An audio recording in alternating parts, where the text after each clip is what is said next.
quando você fala da venda, a gente está vendo aí nos últimos relatos, até o último vídeo, não sei se você teve o tempo para ver o vídeo que o Vasco tem divulgando essas pílulas, né? Essa última eu não vi, Porque não. hoje a gente teve mais um vídeo, e aí foi do Felipe Carregal, VP jurídico atual do Vasco, e aí ele comentando sobre a relação da KPMG, que validou, que fez a análise, e Vocês dando a entender. começaram sacaneando como... Não. Eu acho que é interessante esse contexto, porque a KPMG é uma empresa de um renome no Brasil, Sim, não é uma empresa de fundo de quintal.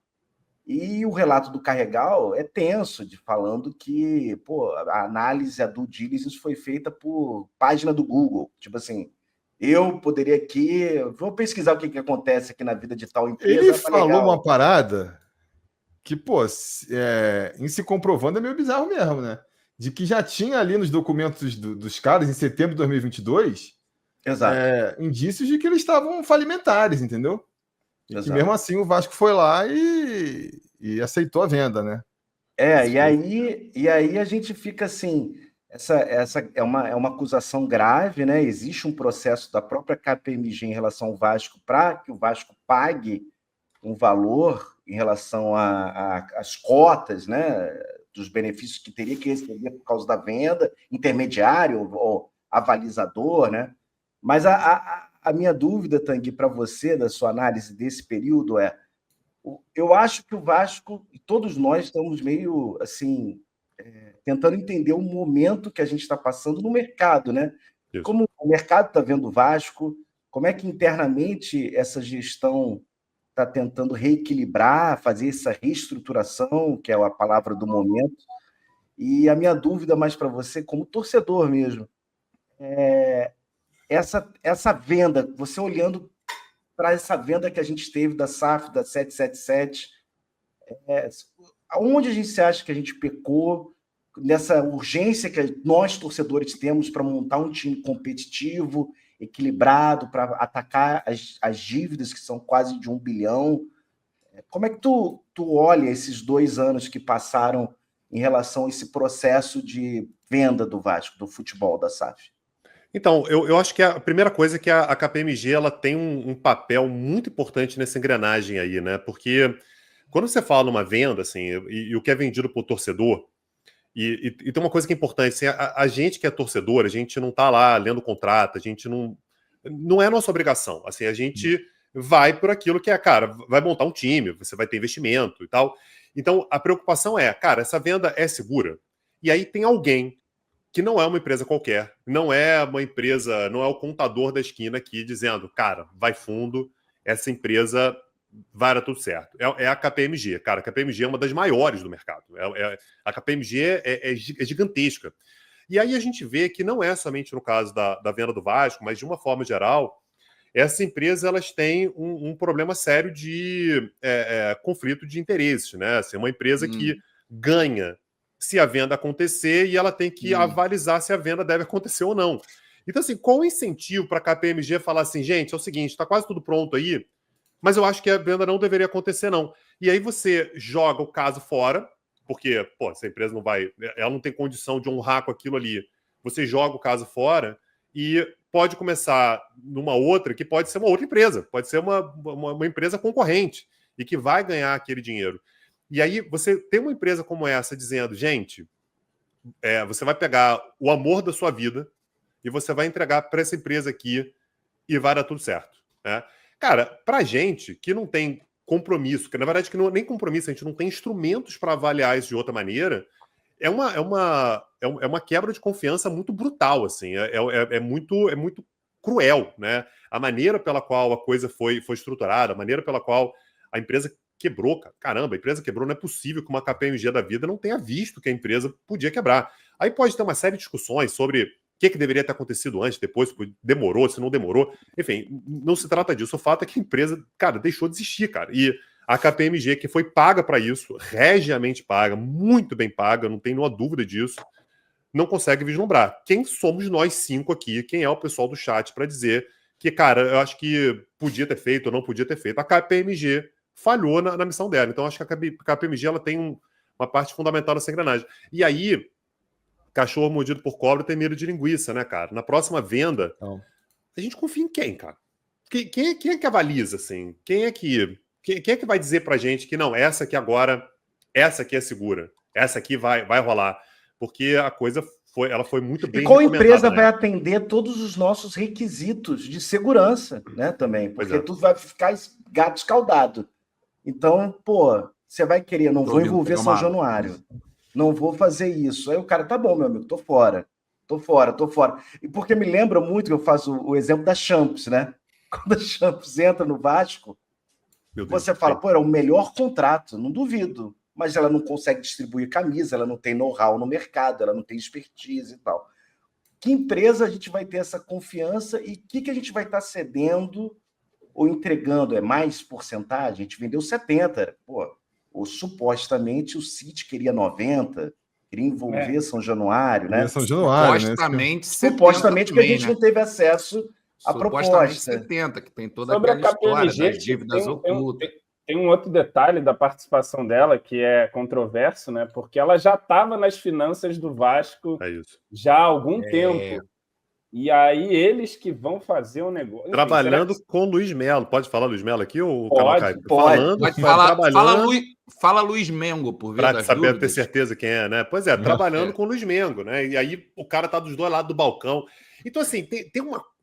É uma vibe meio esquisita, né? Assim, o tempo todo, né? Assim, você tem vários pontos. E que é claro, né? A gente olhando de trás para frente, né? A gente vendo, pô, deu merda total. E aí você olha de trás para frente e fala assim, caramba, isso aqui tinha vários pontos ali que sinalizavam, né? Problemas, né? Ao longo do caminho. Mas eu acho que a KPMG ela tem um lugarzinho todo especial, assim, nessa transação. Se a KPMG tivesse dito que tivesse feito o trabalho dela, né? Assim, cara, eu acho que não pode ser o Josh, não tem como ser o Josh. Era possível que o Vasco sofresse muito, é possível que não subisse, por exemplo, em 2022, né? Não ia ter aquele empréstimo ponte e tal, e que no final das contas eu acho que mas mais foi uma coisa que tem um papel importante. Em 2022, mais do que esse dinheiro, empréstimo ponte, a esperança foi o combustível para o Vasco subir. Também. Porque se não houvesse o horizonte ali da esperança, aquele clima que se criou em São Januário não seria criado, aquela atmosfera. Eu acho que você foi poético, acho bonito e admiro. Mas eu acho que o fato de ter 70 milhões ali fez muita diferença, cara. Assim, porque não é apenas 70 milhões, mas é o nível de desespero no qual o Vasco entrou. Assim, o Vasco entrou num, cara, não tem mês que vem. Assim, o Vasco não paga salário. Assim, a gente chega em, sei lá, em maio, junho, não tem nenhuma perspectiva de absolutamente nada na Série B. Lembrando, com o trauma de ter ficado em 10º lugar na Série B do ano anterior, cara. 10º lugar, 10º. Gente, a gente olha o Santos agora. Cara, o time do Santos tem nada demais. Foi campeão com uma facilidade. Com uma facilidade, assim. Subiu fácil. E os torcedores reclamando, hein? Reclamando. O Vasco não chegou perto daquilo. Então, cara, ele demitido, inclusive. Cara, ele demitido. Demitido hoje.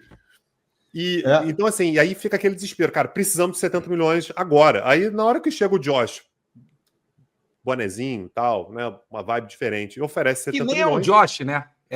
O Josh é a cara, né? A cara, vai saber exatamente quem que chega, né?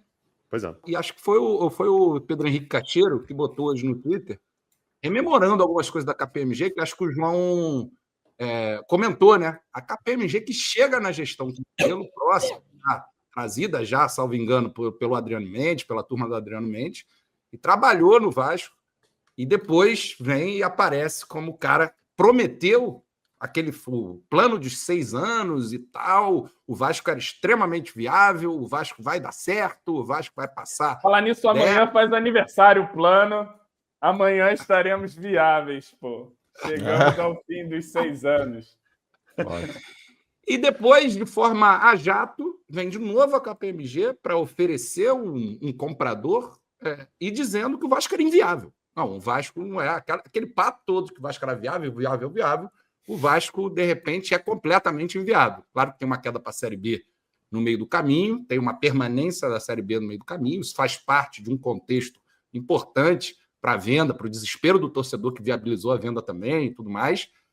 Mas, de alguma forma, é um processo que, de fato, desperta verdadeiramente na gente uma coisa de, meu irmão, para onde, como é que funciona esse mercado, né, meu amigo? E quem que tomou comissão aí? Por quê? Como é que funciona essa coisa das comissões? Porque são comissões milionárias que a gente sabe que vai para alguns lugares. Então, por mais que não tenha prova e a gente não pode ser leviano e nem o Pedrinho muito menos, né? De, não sei o quê, acho que às vezes ele flerta com essa leviandade ao citar assim uma coisa que no entendimento da torcida é olha aí, botaram dinheiro no bolso, sem ter provas, né? Acho que ele trabalha num terreno aí complicado. Arriscado.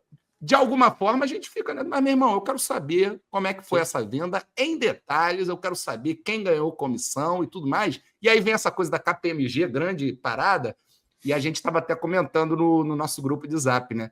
Essas paradas também desses mercados bilionários é muito esquisito também, né, cara? É umas coisas assim que, às vezes, a gente fica se perguntando até que ponto gente que estava na ponta dessa venda não teve algum tipo de dolo no sentido de saber que a parada era meio esquema de pirâmide, saber que a parada era pouco confiável, sabe? E aí, ladrão é sempre o ladrão de esquina, né, meu amigo? Aí fica aquela coisa de, pô, esses caras comem lagosta, meu amigo.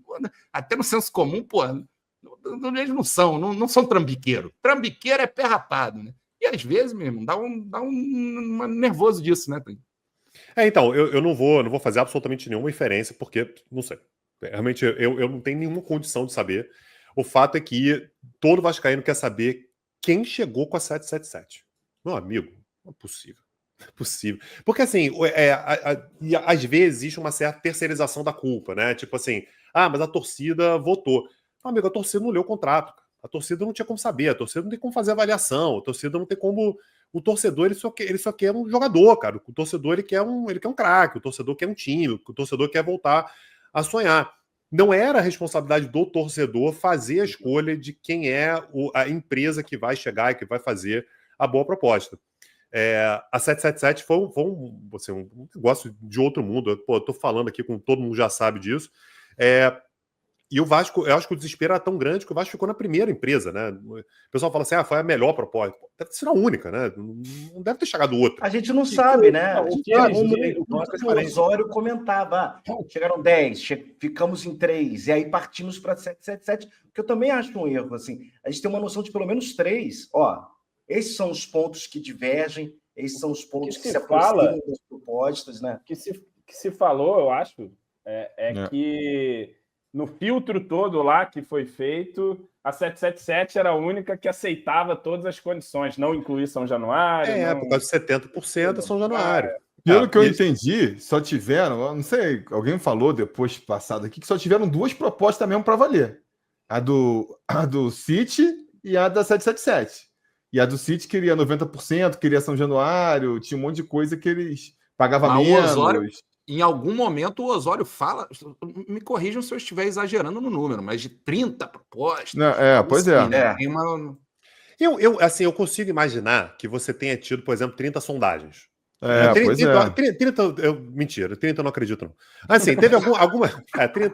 30 não. Não tem nem 30 fundos. Não tem 30 empresas por aí.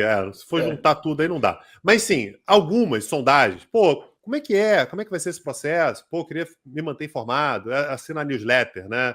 Segue o Vasco no Instagram. Aquela coisa, pô, deixa eu dar uma olhada, deixa eu ver. Mas, assim, eu acho que proposta, só os picareta vieram mesmo. Eu acho que na hora de filtrar ali...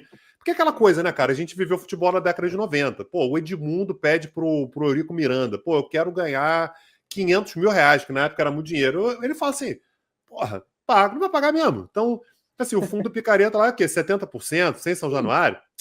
Beleza, tá ótimo. O negócio tá alavancado pra cacete. E depois vê. E a gente tá vendo agora. E aí não dá um medinho, não? Quando vem o Grego, quando vem os outros. Porra, agora eu fico louco com a torcida. Mas o Vascaíno é medo, né, cara? Então, mas só que tem uma torcida que já tá abraçando de novo. Porra, vende logo, é o Grego, a solução. Vende essa merda! Vende pro Grego! Vende pro Grego! Mas é que o Grego parece que tem dinheiro de verdade. Olha aí, olha aí. Olha aí, tá vendo como tem? Mas ele tem, pô. O patrimônio do cara. E é um baita personagem, né, cara? Você imagina a resenha com esse Grego no... Imagina a resenha, cara. Imagina esse cara batendo boca com o texto. Imagina que loucura que vai ser. Meu Deus. Agora a Liga sai. Agora a Liga Brasileira sai. Cara, mas sobre isso que me preocupa, assim, a questão da SAF, né?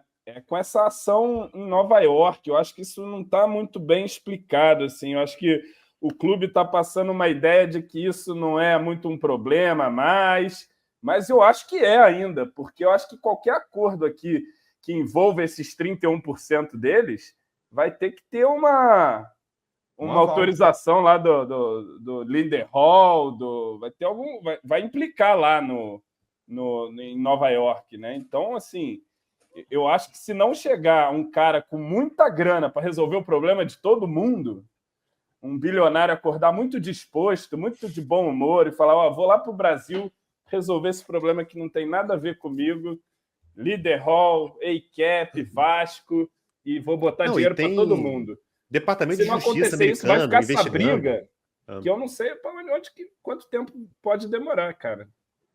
Não, o Departamento de Justiça dos Estados Unidos, cara, investigando, aí tem a Leader Hall, tem a ECAP, eu me perco todo, cara. Eu acho que a única pessoa no Brasil que entende isso tudo é o Danilo, cara. Ninguém mais entende isso, é impossível, não tem como. Não, esse é um tópico difícil mesmo, porque a gente está falando de... Eu até escrevi hoje no Twitter, são duas justiças diferentes, a jurisdição americana e a jurisdição brasileira. Você tem uma liminar no Brasil, mas ao mesmo tempo a ICAP responde lá para o juiz de Nova York, né? Ela não pode, eu estou te enxergando, estou vendendo uma empresa aqui no Brasil, dane-se você. Acho que o Vasco... Ou então estou fazendo um acordo aqui no Brasil e dane-se vocês. Exato, assim, eu acho que o Vasco não tem que prestar conta em Nova York. Perfeito. Mas eu sei que a ICAP tem que, em algum momento, virar. Estou vendendo as minhas ações ali por um preço razoável de mercado. Tá tudo bem? Essa grana vai bater na minha conta e do Vasco vai entrar, mas dane-se, mas esses 31 mil, tá tudo bem eu vender por 50, por 100, 200? Porque eles podem entender que é uma forma de você diminuir o patrimônio, fazer uma forma de tirar o dinheiro que poderia vir a pagar a Leader Hall. Então... Imagina o juizão lá em Nova York tentando entender. Então é uma burocracia a mais. É uma burocracia a mais, com certeza. Problemático, assim. E cara, agora, na época... Essa é a cara do Vasco, cara. O Vasco virar SAF e ficar metido em burocracia. Caralho, em prazo. A gente vai descobrir o nome do juiz em Nova York, vai invadir o Instagram do filho dele, cara. E é isso, cara. O Vasco é isso. Agora, é óbvio, né, Tanguy, que essa coisa de SAF... Em algum momento, uma SAF ia dar merda, ia estourar. Pioneiro. Tinha que ser a nossa. Pioneiro. Tinha que ser a nossa e tão rápido, maluco. Porra, não deu nem pra dar uma grada ali. Porque eu pensei que o Botafogo virou SAF também, hein, cara? Pois é. Porra. Eu pensei que isso ia dar uma merda em algum momento, mas eu não sabia que ia ser tão cedo que ia dar essa merda. Porra, cara, a gente não teve, João, nenhum momento de ilusão. A gente teve, sabe qual foi o momento de ilusão? Sei lá, quando anunciou o Pedro Raul. Até ali o Vasco não estava iludido ainda. O gol do Pumita contra os caras. Aquele jogo lá foi uma das ilusões que rolaram.